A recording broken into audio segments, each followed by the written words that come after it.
పత్రిక 4వ అధ్యాయము 11వ వచనాన్ని ఒకసారి ధ్యానం చేసుకుందాం. కాబట్టి అవిధేయత వలన వారు పడిపోయినట్లుగా మనలో ఎవడు పడిపోకుండా ఆ విశ్రాంతిలో ప్రవేశించుటకు జాగ్రత్త పడుదుము. చాలు. దేవుడి స్తోత్రం. చదవబడుతున్న దేవుడి వాక్యాన్ని బాగా పరిశీలిస్తూ ఉంటే మనకంటే ముందు ఎంతో మంది దేవుడు నమ్ముకున్న వారు కనబడుతూ ఉన్నారు. వారిని ఇశ్రాయేలు అనే వారు పిలిచేవారు.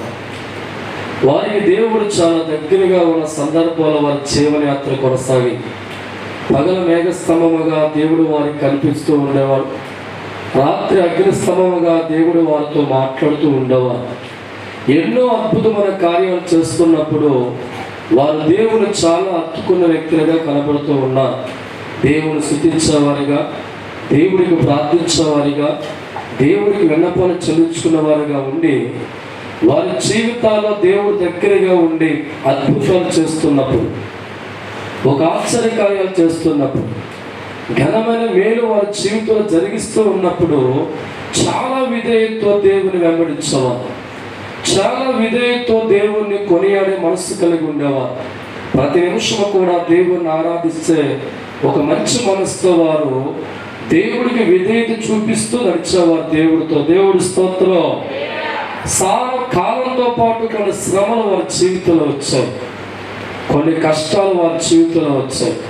ఎప్పుడైతే దేవజనమ కష్టాలు వంటి చిన్న చిన్న ఆటంకాలు వారి జీవితంలో ప్రవేశించినాయో, చిన్న చిన్న బాధలు వారి జీవితం అడుగుపెట్టాయో, దేవుడితో ఉండవలసిన విధేయత వారు కోల్పోయిన వ్యక్తులుగా వారి జీవితాలు మార్చుకొని చదువుకునేవారిగా, గొనుక్కునేవారిగా, దేవుడు అపనమ్మకం వ్యక్తులుగా మారి అవిధేయులుగా ప్రభువుకి కనపడుతున్నారు. దేవుడి స్తోత్రం. హల్లెలూయా. అవిధేయత వల్ల వారు దేవుడితో ఉన్న బంధాన్ని కోల్పోయారు. అవిధేయత వల్ల దేవుడి సహాయాన్ని దూరం చేసుకున్నారు. అవిధేయత వల్ల దేవుడి మాట వారి జీవితంలో కరువైపోయారు.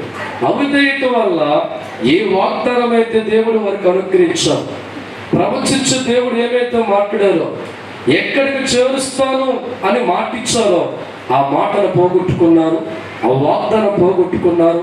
చివరికి అవిధేయత కలిగిన మనుషుల వల్ల ఆశ్రమాలన్నీ అయిపోయినంట దూరం అయిపోయి. దేవుడి స్తోత్రం. అందుకే అపోస్తలుడు పౌలు పలుకుతున్న మాట, మన ముందు ఎంతో మంది దేవుణ్ణి ఆరాధించేవారు ఉన్నారు. మన పితరులు దేవుని కొనియాడే వర్గాల్లో ఉన్నవారు ఉన్నారు. వారికి దేవుడు చాలా సమీపస్తుడిగా ఉన్న దినాల్లో వారి జీవితం వెళ్ళింది. వారి ఉన్న అవిధేయతను బట్టి వారు దేవుని దూరపరుచుకున్నారు, దేవుడి సహాయం దూరపరుచుకున్నారు, దేవుడిచ్చే వాగ్దానం పోగొట్టుకున్నారు. కనుక వారి వలె మీలో ఎవరేం చేయకూడదంట, అవిధేయతను బట్టి పడిపోవద్దు. హల్లెలూయా. మన పక్కింట్లో దొంగల పడక ఏమైపోతే ఎలక్ట్ అయిపోతాం మనం. అలాగా పక్కింట్లో దొంగల పడితే అప్పటిదాకా ధైర్యంగా తలుపు తాళవేయలేని వ్యక్తివి, పీరువకు తాళవేయకుండా వ్యక్తివి, ఎప్పుడైతే పక్కింట్లో దొంగలకు తెలుస్తుందో పీరువకు 3 కప్పలు తాళవేస్తావు.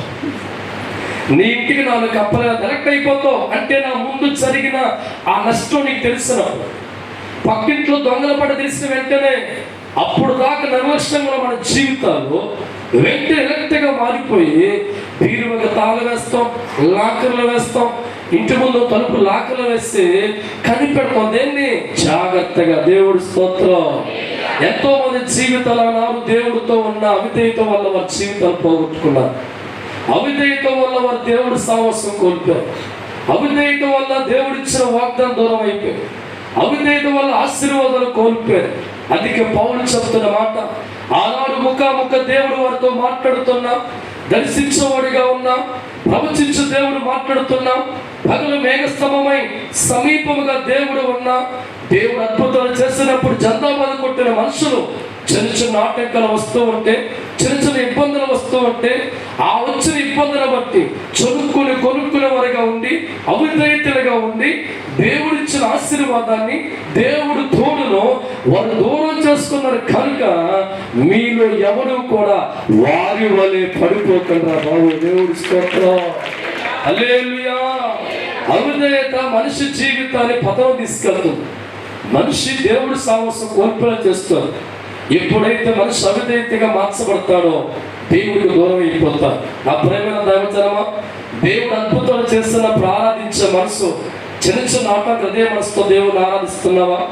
దేవుని కుటుంబాన్ని ఆదుకున్నప్పుడు, ఆశ్చర్యకార్యాలు చేస్తున్నప్పుడు, నేను బాగు చేసేవాడిగా ఉన్నప్పుడు, 10 రూపాయలు కనబడే ప్రభు చేస్తూ ఉన్నప్పుడు దేవుణ్ణి ఆరాధించే మనసు, దేవుణ్ణి అత్తుకునే మనసు, దేవుడు తప్పట్లు కొట్టే మనసు, సాతాను పట్టిస్తున్న శ్రమని జీవితంలో వచ్చినప్పుడు, చిన్న కష్టం బతుకులు వచ్చినప్పుడు అదే విధేయతో దేవుణ్ణి ఆరాధిస్తున్నావా?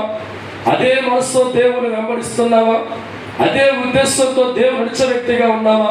ఈనాడు ఎంతో మంది క్రైస్తవులు దేవుడి కార్యాలు చేసుకుంటూ వెళ్ళిపోతూ ఉంటే దేవుణ్ణి బాగా ఎత్తుకుంటారు, తప్పట్లు కొట్టేవారిగా ఉంటారు.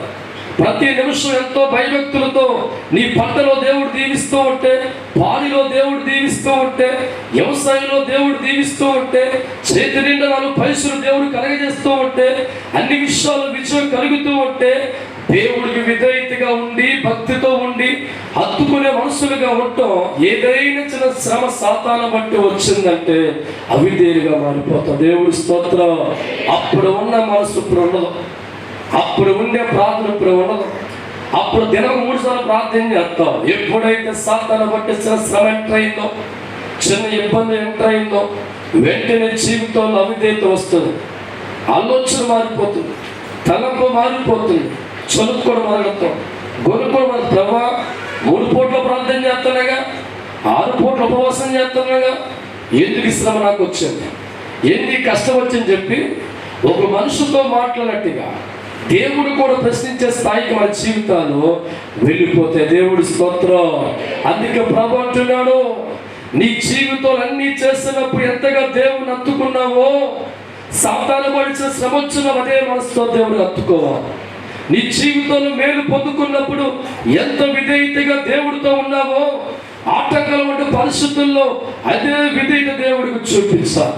కార్యాలు జరుగుతున్నప్పుడు, మేలు జరుగుతున్నప్పుడు, ఆశ్చర్యకాలు పొందుకున్నప్పుడు ఎంతగా దేవుడు ప్రేమించి ఒక విధేయత చూపించావో, సాతాను బట్టి చిన్న ఆటంకాలు వచ్చినప్పుడు కూడా అదే మనసుతో దేవుడిని హత్తుకుంటే, అదే మనసుతో దేవుడికి ప్రార్థన చేస్తే, అదే విధేయత దేవుడికి చూపించగలిగితే శ్రమలో నుంచి నిన్ను వెలుగులోకి ప్రభు నడిపిస్తాడు. దేవుడి స్తోత్రం. అందుకే దేవుడు వాక్యం ఉంది, వారు అవిధేయతను బట్టి వారి జీవితాల్లో పడిపోయి దేవుడు దూరం చేసుకున్నట్లుగా ఎవరు మీరు ఉండకూడదు. వారి దేవుడు కలిగిన మనసులే, ఆరాధించిన వ్యక్తులే, దేవుడికి ప్రార్థించిన వారే, దేవుడు మొక్కమ్మకు చూసిన వారే, అయితే వారి జీవితాలు అవిధేయత పడిపోయి కష్టకాలంలో వారు దేవుడితో ఉండలేకపోయారు, శ్రమలో వారు దేవుడితో ఉండలేకపోయారు, చిన్న చిన్న ఆటంకాలు దేవుడితో ఉండలేకపోయారు.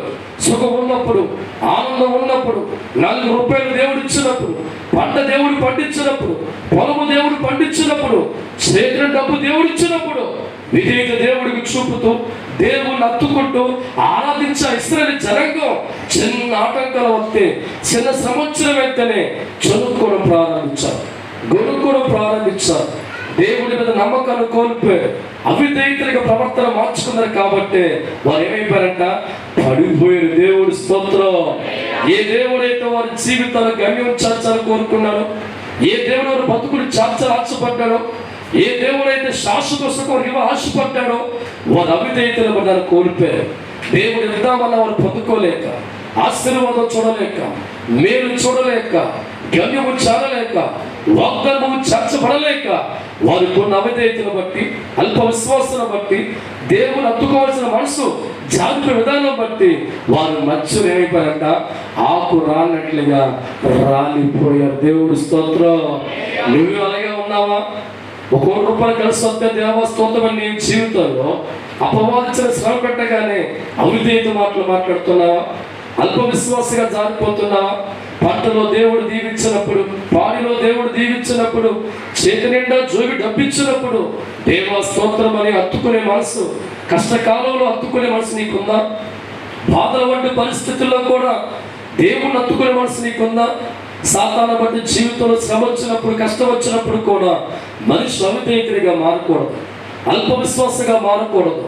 దేవుని గట్టిగా పట్టుకోవాలి, ప్రభువుని హత్తుకోవాలి. నోటి నిండా అన్నం దొరికినప్పుడు దేవా స్తోత్రం అన్నవే, అన్నం దొరికినప్పుడు కూడా అదే మనసుతో దేవుని స్తుతించాలి.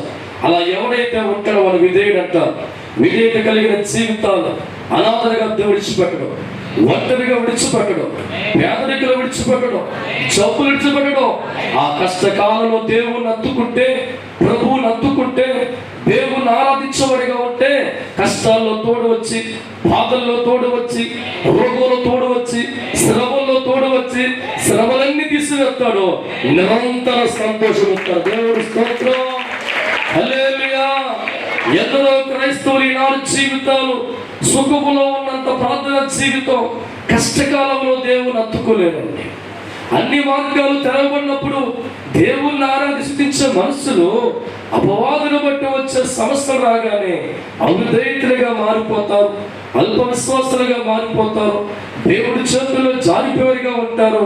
అలా జారిపోయే వాళ్ళ మాట సొరుక్కునే మాటలు వస్తూ ఉంటాయి. ఉన్నావా ప్రభా నువ్వు? ఉంటే ఈ కష్టం ఎందుకు వచ్చింది? ఉంటే ఈ బాధ ఎందుకు వచ్చింది? ఉంటే శ్రమ ఎందుకు వచ్చింది? నిజముగా నువ్వు ఉంటే ఏంట్రా బాబా, ఏంటని చెప్పండి. నిజముగా నువ్వు ఉంటే ఈ రోగం నాకు వచ్చేదా, ఈ జబ్బు నాకు వచ్చేదా, ఈ అప్పు నాకు వచ్చు అని చెప్పి దేవుడికి ఏం చేస్తాం మనం? కృష్ణ దేవుడి స్తోత్రం, హల్లెలూయా. ఏ తల్లిదండ్రులు కోల్పోయిన కష్టాలు ఉండాలని కోరుకో. ఎంత కష్ట తండ్రి అయినా, ఎంత తాగుపోతైనా తన బిడ్డ ఆరోగ్యంగా ఉండాలని మంచివాడు కోరుకున్నప్పుడు దేవుడిని కష్టాలు పెడతారు. ఏ మనిషి జీవితంలో దేవుడి కష్టాలు పెట్టడం.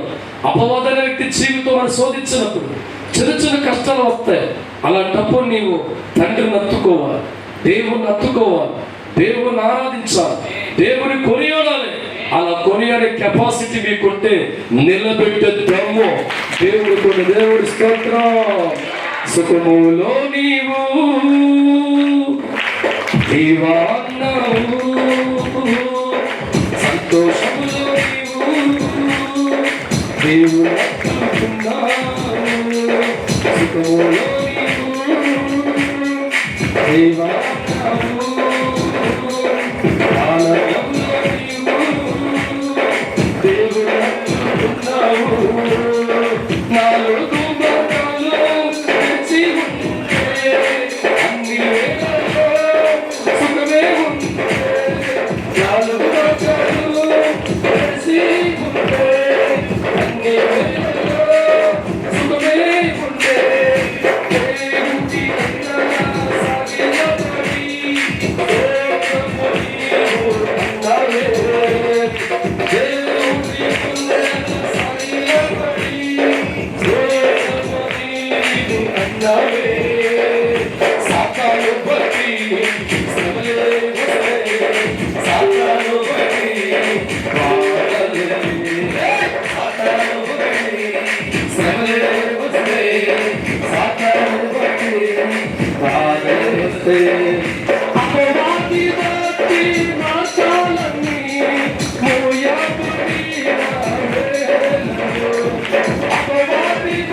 హల్లెలూయా, హల్లెలూయా.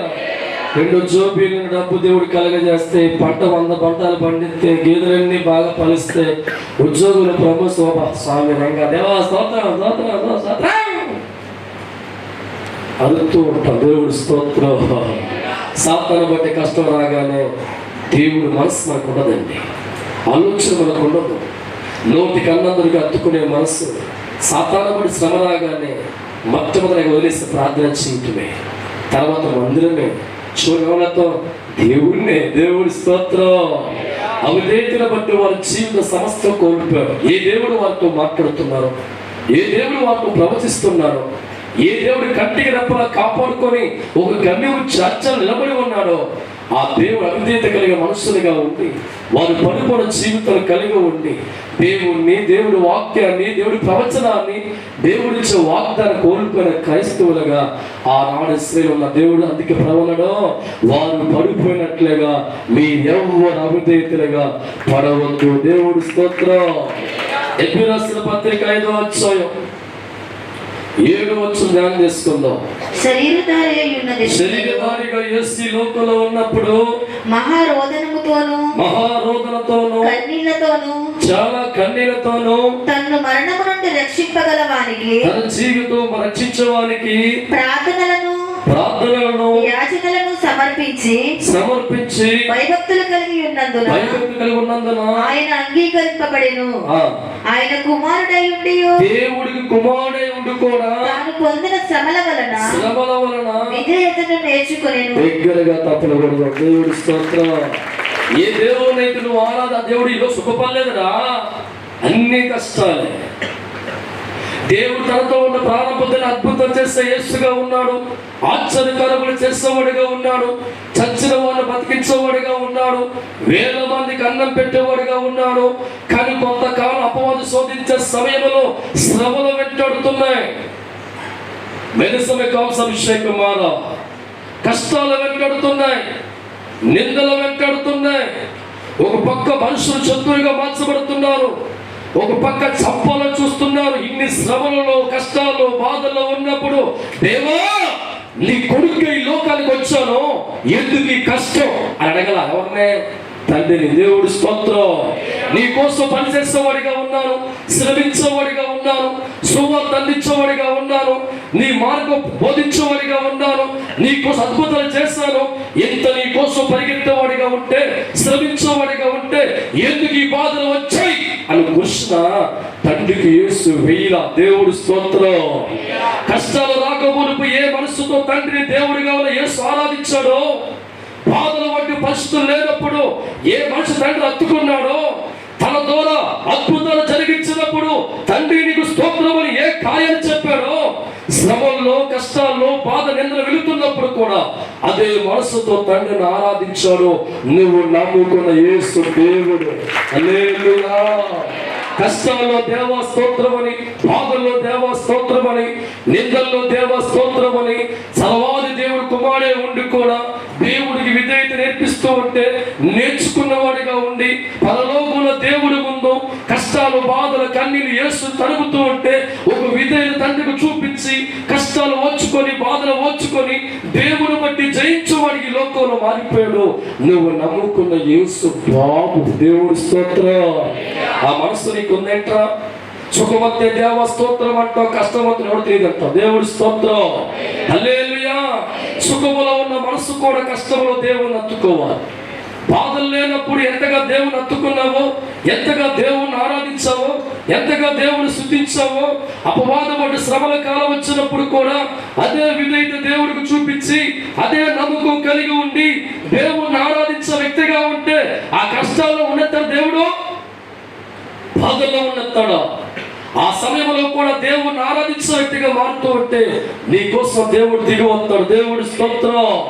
హల్లెలూయా. అపోస్తల కార్యాలు 16వ అధ్యాయము 22వ వచనం ధ్యానం చేసుకుందాం. 16:22. అప్పుడు జనసమూహము వారి మీదికి దొంగగా వచ్చి న్యాయాధిపతులను వస్త్రము లాగివేసి వారిని బెత్తములతో కొట్టవలెనని ఆజ్ఞాపించిరి. ఆజ్ఞాపించిరి. చాలా దెబ్బలు కొట్టి అపోస్తలులు పౌలు శీలను కొట్టిరి, వారిని చెరసాలలో వేసి భద్రముగా కనిపెట్టవలెనని చెరసాల నాయకునికి ఆజ్ఞాపించిరి. చాలు, దేవుడు స్తోత్రం. ఒక్కసారి పౌలు జీవితం గమనిస్తూ ఉంటే లోకాన్ని విడిచిపెట్టి, లోక భాగ్యాన్ని విడిచిపెట్టి, దండాలను విడిచిపెట్టి, లోక ఆస్తులు వదులుకొని దేవుని వెంబడించే వారి జీవితంలో ప్రారంభ దినాల్లో అపోస్తలుడు పౌలు ద్వారా చచ్చిన వారిని దేవుడు లేపుతాడు. దేవుడు స్తోత్రం. హల్లెలూయా. అపోస్తలుడు పౌలు ప్రార్థిస్తే అద్భుతాలు దేవుడు చేసేవాడు, ఆశ్చర్యకార్యములు దేవుడు చేసేవాడిగా ఉన్నాడు. ఎన్నో ఘనమైన కార్య అపోస్తలుడు పౌలు చేయించుకున్న దేవుడు తర్వాత కాలంలో అపవాదులకు శోధన వచ్చింది. వారి జీవితాల్లో అనేకమైన పెద్దల ద్వారా అపోస్తలుడు పౌలుని శీలని చితకబడుతూ ఉంటే ఒళ్ళంతా కూడా గాయాలుగా మార్చబడ్డాడు, రక్తాలు కారిపోతూ ఉన్నాయి. చివరికి చేతులకి కాలికి సంఖ్యలు వేసి జైల్లో పడేస్తా. దేవుడి స్తోత్రం. అయితే వారు అంటున్నారు, ప్రభువా నీ సేవ చేసేవారిగా మేము ఉన్నాం కదా, నీ సువార్త అందించేవారిగా మేము ఉన్నాం కదా, నీ కోసం పరిగెత్తేవారిగా ఉన్నాం కదా, నీ కోసం బ్రతుకుతుంటే, నీ కోసం పరిగెడుతూ ఉంటే ఎందుకు వచ్చాయి ఈ కష్టం? దేవుడి స్తోత్రం. అల్లేదండి, దేవుడి స్తోత్రం. కష్టాలు తరుపుతూ ఉంటే, బాధలు తరుపుతూ ఉంటే, శ్రమలు తరుపుతూ ఉంటే, సరసాల బంధకాలు వేయబడుతూ ఉంటే, రక్తం కొడుతూ ఉంటే, ఆ సరసాల బంధకాల్లో ఉన్న పౌలు శీలు అంటున్నారు, దేవుడికే మహిమా, తండ్రికే మహిమా, దేవుడికే మహిమా, తండ్రికే మహిమా. దేవా ప్రభువా నీకే స్తోత్రములు, దేవా ప్రభువా నీకే స్తోత్రములు, దేవా ప్రభువా నీకే స్తోత్రములు, దేవా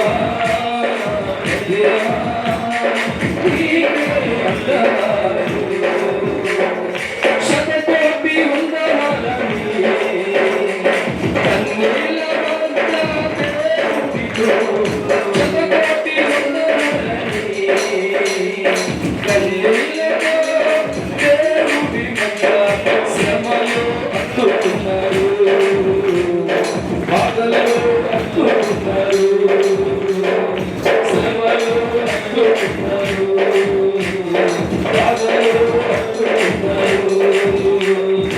అన్ని మార్గాలు ఊయబడిన, అన్ని మార్గాలు ఊయబడిన, అపరాధకాలే ఆదియక దేవుడికే నమ్ముకొని, అపరాధకాలే ఆదియక దేవుడికే నమ్ముకొని, అర్ధరాత్రి వేళ చేతులు పెట్టుకు, అర్ధరాత్రి వేళ చేతులు పెట్టుకు, దేవా స్తోత్రము, దేవా నీకు వందనము, దేవా స్తోత్రము, దేవా నీకు వందనము. అదే వాళ్ళ ప్లేస్ మనం ఉంటాం. ఎక్కడున్నావా? ఎక్కడున్నావు? Where is the place? అవునే, నీ కోసం కుటుంబాన్ని విడిచిపెట్టి, జీవితాన్ని విడిచిపెట్టి, ధన విడిచిపెట్టి వచ్చి సేవ చేస్తే, సువార్త అందించేవారిగా మారితే, నీకోసం పనిచేస్తూ ఉంటే ఈ కష్టాలేంటి ప్రభా, ఈ బాధలేంటి ప్రభా? అసలు నిజంగా ఈ లోకంలో ఉన్నావా? ఒకటే కాకపోతే దేవుడు స్తోత్రం. అల్లే దేవుడు స్తోత్రం. దైవజనులు వారు స్తుతించి దేవుని ఆరాధిస్తుండగా అకస్మాత్తుగా మహాభూకంపము కలిగెను, చెరసాల పునాదులు అదిరెను, సరసాల పునాదులు వణికెను, వెంటనే తలుపులన్నీ తెరుచుకొనెను. దేవుడు స్తోత్రం. హల్లెలూయా. అపోస్తలుడు పౌలు జీవితంలో శ్రమలు, కష్టాలు, అపవాదులు బట్టి వెంటాడి సరసాల బంధకాల వారి జీవితాలు ఉంచబడితే, ఆ శ్రమలో కూడా దేవుని హత్తుకునే మనసు వారికి కలిగి ఉన్నారు. సుఖములో ఎలాగైతే దేవుణ్ణి ఆరాధించాలో, 4 రూపాయలు కనబడితే ఎలా దేవుణ్ణి ఆరాధించాలో, అన్ని మార్గాలు తెరవబడితే ఎలా దేవుణ్ణి ఆరాధించాలో, సాతాను బట్టి కష్టాల పరిస్థితుల్లో ఉన్నప్పుడు కూడా అపోస్తలుడు పౌలు శీలు చేసే పని అవుతైతులుగా వారి జీవితాలు వారు మాట్లాడక వారు నిత్యముగా దైవజనమా దేవుణ్ణి ఆరాధించే వ్యక్తులుగా మారారు, దేవుని స్తుతించే వ్యక్తులుగా మారారు. కష్టములో కూడా అవిధేయత కలిగిన మనసు వారికి లేదు, బాధల్లో అవిధేయతలుగా వారు మారలేదు, కన్నీరు సమస్యలు అవిధేయతగా లేరు. కష్టములో దేవుణ్ణి అత్తుకున్నారు, దేవుణ్ణి ఆరాధించారు, మోకరించి ప్రార్థిస్తూ ఉన్నారు. అలా మోకరించి ప్రార్థిస్తుండగా దైవజనమా వారు ఉన్న మధ్యలోకి సర్వాధికారి వచ్చారు. దేవుడి స్తోత్రం, హల్లెలూయా, హల్లెలూయా. రవి పక్కన దేవుడి స్తోత్రం, హల్లెలూయా.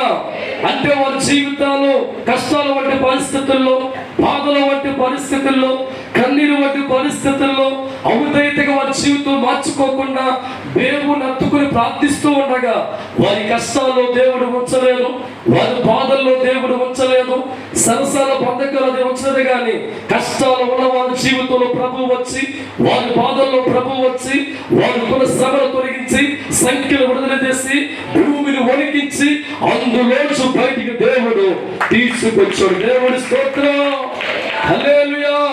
ఈనాడు ఈ జీవితంలో కూడా సుఖములో ఉన్నప్పుడు దేవుడు విధేయతగా చూపించాం, ఆనందంలో విధేయతగా చూపించాం, సంతోషంలో ప్రభువుని అత్తుకున్నాం. అదే మనసు అపవాదమైన శ్రమలో కూడా దేవుడికి చూపించాం. అలా చూపించే వ్యక్తిగా మన జీవితాలు ఉంటే, నడిచే వ్యక్తులుగా మారితే, అవిధేయత లేని మనుషులు కనబడితే, కష్టాల్లో ప్రభు నిన్ను తీసుకెళ్ళి సుఖాన్ని సంతోషమిచ్చి 100 పాటు ఆనందాన్ని దేవుడు మనందరికీ ఇవ్వగలడు. దేవుడి స్తోత్రం. శివుడు మాట యోబు గ్రంథం 1వ అధ్యాయము 27 ధ్యానం చేసుకుందాం. యోబు గ్రంథం 1వ అధ్యాయం 1. నేను నా తల్లి గర్భములో నుంచి దిగంబరిని వచ్చితిని, దిగంబరిని అక్కడికి తిరిగి వెళ్ళెదను. యెహోవా ఇచ్చెను, యెహోవా తీసుకొని పోయెను. యెహోవా నామమునకు స్తుతి కలుగును గాక. దగ్గరగా తప్పకూడదు. దేవుడి స్తోత్రం.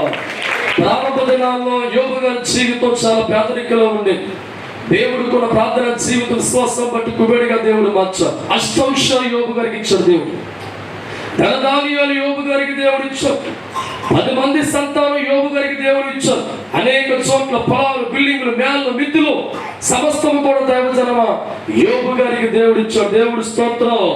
కొంతకాలం తర్వాత మనం బాగా పరిశీలిస్తే దైవజనమా అపవాదం బట్టి యోబు జీవితంలో శోధన వచ్చింది, ఆటంకం వచ్చింది, ఒక ప్రమాదం వచ్చింది. అపవాదుని బట్టి ఆస్తిని కోల్పోయాడు, ధనాన్ని కోల్పోయాడు, బంగారం కోల్పోయాడు, మేడ మీద కోల్పోయాడు, స్థిరాస్తులు చివరికి బిడ్డలు కోల్పోయాడు, చివరికి ఆరోగ్యం కోల్పోయినప్పుడు ఆయన ప్రార్థన జీవితం గమనిస్తున్నాడు. దేవుడికే మహిమ కలుగును కాక. దేవుడి స్తోత్రం, హల్లెలూయా. అన్ని విషయాల్లో దేవుడు తోడుగా ఉన్న రూపలిచ్చినప్పుడు ఏ మనసుతో దేవుణ్ణి ఆరాధించాడు, సాతాను బట్టి శ్రమలు వెంటాడి కష్టాలను సమస్తలు కోల్పోయినప్పుడు కూడా అవిధేయుడిగా దేవుడితో మాట్లాడాల, అవిధేయత మాటలు ప్రభువు మాట్లాడాల. విధేయత కలిగిన వాడిగా దేవుడు నిలబడ్డా, విశ్వాసముతో యోబు నిలబడ్డా. దేవుడు ఆ సమయంలో కూడా ఆరాధించే వ్యక్తిగా మారుతూ ఉన్నా. ఆ కష్టాల్లో, బాధల్లో, కన్నీళ్ళలో కూడా ఎందుకులా చేస్తావు తండ్రి అడగల, దేవుడు ప్రశ్నించలా. దేవుడు ముందు అడిగిన మాట ఒకటే, నా తల్లి గర్భంలో వచ్చినప్పుడు ఏది తెలియదు ప్రభువా, ఈ ఆస్తి నీవిచ్చావు, ఈ ధనము నీవిచ్చావు, ఈ పదవులు నీవిచ్చావు, ఈ పొలము నీవిచ్చావు, ఈ హోదా నీవిచ్చావు. ఈ రోజు సాతాను బట్టి పోయింది. దేవుడి స్తోత్రం. నాకు మరలా ఇవ్వగలవు తండ్రి అని విధేయతో దేవుని ఆరాధ్యం వెళ్ళిపోతుండగా 2 ఆశీర్వాదాన్ని దేవుడు ఇచ్చాడు. దేవుడి స్తోత్రం. ఈరోజు ప్రారంభ దినాల్లో దేవుని బట్టి జీవితం గొప్పగా మార్చబడి, ఒక స్థిరపడి, కొన్నాళ్ళ అపవాదన బట్టి నీకున్న సంపాదన, నీకున్న ఆరోగ్యము, నీకున్న కార్యక్రమాల్లో ఒకవేళ నష్టం కలిగి ఉంటుంటే దైవజనమా ఆ టైంలో కూడా దేవుడి కోసం నిలబడాలి, విధేయతగా నిలబడాలి, ప్రార్థించేవారుగా ఉండాలి. నోటికి అన్నం దొరికినప్పుడు ఎంతగా అత్తుకు దేవుణ్ణి ఆరాధించావో, నోటికి అన్నం కొరవే సందర్భం వచ్చినప్పుడు కూడా అంతగా దేవుణ్ణి ఆరాధించాలి. అటువంటి వారి జీవితానికి దేవుడు తోడుగా ఉంటాడు, దేవుడు కృపతో నింపుతాడు, దీవితో నింపుతాడు. ఒకటి సాదాన్ని కోల్పోలేచేస్తే 2 ఆశీర్వాదాన్ని దేవుడు మనకిస్తాడు. దేవుడు స్తోత్రం, ఈనాడు ఎంతో మంది జీవితాలు సుఖమైన జీవితం దేవుడు ఇస్తే, సంతోష జీవితం దేవుడు ఇస్తే, చేతి నిండా పైసలు దేవుడు పెడితే, నోటి నిండా పలవ దేవుడు పెడితే, ఉదయం ప్రార్థన చేస్తాం, మధ్యాహ్నం ప్రార్థన చేస్తాం, సాయంత్రం ప్రార్థన చేస్తాం. అదే నోటి కడ ముందు కొరవైతే కాస్త ఇబ్బంది కలిగితే దైవజనమా, పొద్దున ప్రార్థన పోతుంది, మధ్యాహ్నం ప్రార్థన పోతుంది, సాయంత్రం ప్రార్థన పోతే పొడుకుడు ముందు మంచం మీద తపస్సు హల్లెలూయా. అందుకే దేవుడు వాక్యం ఉంది, మన పితరుల అవిధేయతను బట్టి, అల్ప విశ్వాసమును బట్టి దేవుడిచ్చిన వాగ్దానాన్ని పోగొట్టుకున్నారు, ఆశీర్వాదాన్ని పోగొట్టుకున్నారు. కనుక మన జీవితాల్లో ఎన్ని శ్రమలు వచ్చినా, కష్టాలు వచ్చినా విధేయత కలిగిన వారిగా దేవుడితో ఉండి నడిచేవారిగా మారి, అల్ప విశ్వాసం లేకుండా కష్టకాలంలో దేవుని బట్టి నేను గట్టిగా అనుకొని నడిచే వ్యక్తులుగా మారా. ఎవరైతే నడుస్తూ ఉంటారో, ఎవరైతే ప్రభుత్వం ఉంటారో, 4 దారులు మూయబడి ఉన్నా, ఆటంకాలు తరుముతూ ఉన్నా, నీ ముందు శూన్యం కనబడుతున్నా, ఆ శూన్యములో కూడా గొప్ప విజయాలు దేవుడు మనకు అనుగ్రహిస్తున్నాడు. దేవుడు స్తోత్రం. హల్లెలూయా, హల్లెలూయా, హల్లెలూయా. అటువంటి మనసును ప్రతి ఒక్కరు కలిగి ఉండాలి. ఏ సమయంలో కూడా అవిధేయతగా మారకూడదు, ఏ సమయంలో ప్రభు కోల్పోకూడదు, ఏ సమయంలో భక్తి జీవితం కోల్పోకూడదు, ఏ సమయం విశ్వాసం జారిపోకూడదు. అన్నీ ఉన్నప్పుడు విశ్వాసం, నమ్మకం, ప్రార్థన జీవితం, హత్తుకునే మనసు, తండ్రికి విధేయత కలిగి ఉన్నావో, అన్నీ లేనప్పుడు కూడా విశ్వాసం, నమ్మకం, ప్రార్థన జీవితం, విధేయత కలిగి ఉంటే దైవజనమా, అటువంటి వారి జీవితాల్లో ఎవరో తోడు లేకపోయినా ఆదరించేవాడు, ప్రేమించేవాడు, నేను దీవించేవాడు, గొప్పగా మార్చేవాడు, నీ తర్వాత మార్చేవాడు, నీ స్థితిని మార్చేవాడు అండగా నీ పక్కకు వస్తాడు. అన్ని మాట దేవుడు స్తోత్రం. అటువంటి విధేయునిగా మనమందరం ఉండున గాక. తల వచ్చి ప్రార్థన చేసుకుందాం. పరిశుద్ధుగా ప్రేమ కలిగిన తండ్రి, అవిధేయత వల్ల వారి జీవితాలు పడిపోయిన దేవుని వచ్చి కళ్ళ ముందు దేవుడు మాట్లాడుతున్నా, ప్రవచనాలతో మాట్లాడుతున్నా, వాగ్దానం ఇచ్చి గమ్యం చేరుస్తాడా అని చెప్పి బల్ల గురించి మాట్లాడిన, సుఖములో దేవుని అత్తుకున్నారు, కష్టకాలములో అవిధేయతలుగా మారి వాగ్దానం పోగొట్టుకొని, దేవుణ్ణి పోగొట్టుకొని, ప్రవచనాన్ని పోగొట్టుకొని మధ్యలో ఉండిపోయి నువ్వు అంటున్నావు, నీ ముందున్న పితరులు అవిధేయత వల్ల దూరం అయిపోయారు. అవిధేయత వల్ల మనకు మెరిసిన అభిషేకం, అవిధేయతను బట్టి దేవుడు సంకల్పం నెరవేర్చబడ్డారు. ప్రభు వాక్కు సెలవిస్తుంది. అపోస్తలుడు పౌలు కష్టాల్లో కూడా దేవుని అత్తుకున్నాడు. యోబు గారి కష్టాల్లో ప్రభుని అత్తుకున్నారు.